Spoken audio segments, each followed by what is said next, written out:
जय जगन्नाथ नमस्कार welcome to RB teacher support मु राधा सार आपण सामने नुआ टॉपिक नुआ वीडियो 8th पे कमिशन को नहीं बड़ अपडेट रही कौन रही बड़ अपडेट से संपर्क में आज वीडियो टी शेष पर्यंत देखूँ चैनल सब्सक्राइब कर सब्सक्राइब कर नोटिफिकेशन बेल ऑन करूँ जहाँफल जिते चैनल अपडेट वीडियो आसो प्रथम नोटिफिकेशन आपको सूचना मिल वीडियो भल लगे लाइक और शेयर करूँ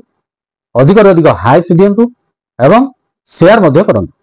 समस्त सरकारी कर्मचारी मानक मन भितर बड़ प्रश्न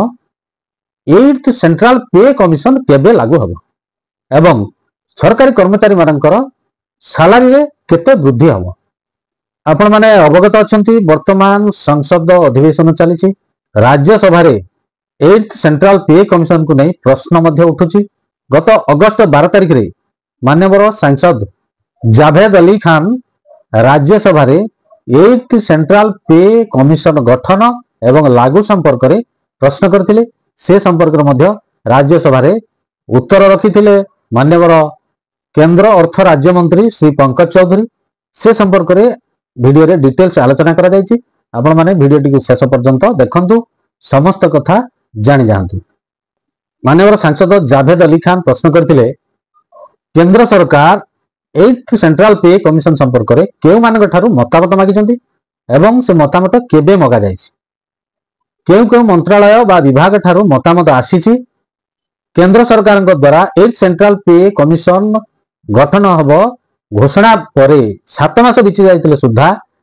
वर्तमान पर्यंत नोटिफिकेशन न आसीबार कारण कोन केबे सुद्धा 8th सेंट्रल पे कमिशन रो नोटिफिकेशन हबो कमिटी रो चेयरपर्सन एवं मेंबर मानकु नियुक्ति दिया दिबो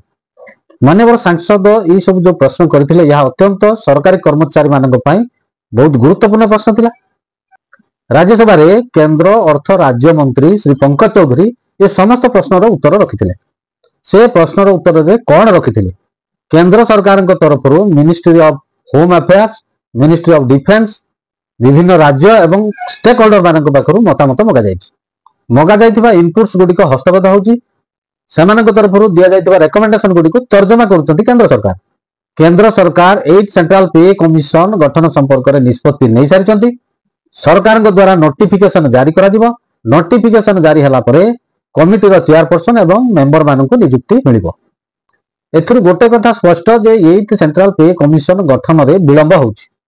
जदरा कि 8th सेंट्रल पे कमिशन लागू करिवारे मध्ये विलंब हबो 8th सेंट्रल पे कमिशन नोटिफिकेशन पर से कमिटी रो चेयरपर्सन एवं मेंबर मानकु नियुक्ति मिलिबो कमिटी तार टर्म्स ऑफ रेकमेंडेशन प्रस्तुत करिबो सेति पय तांको निश्चित भाव रे समय लागिबो टर्म्स ऑफ रेफरेंस आसिला परे सरकार विधिबद्ध भाव रे 8th सेंट्रल पे कमिशन लागू संपर्क रे घोषणा करिवे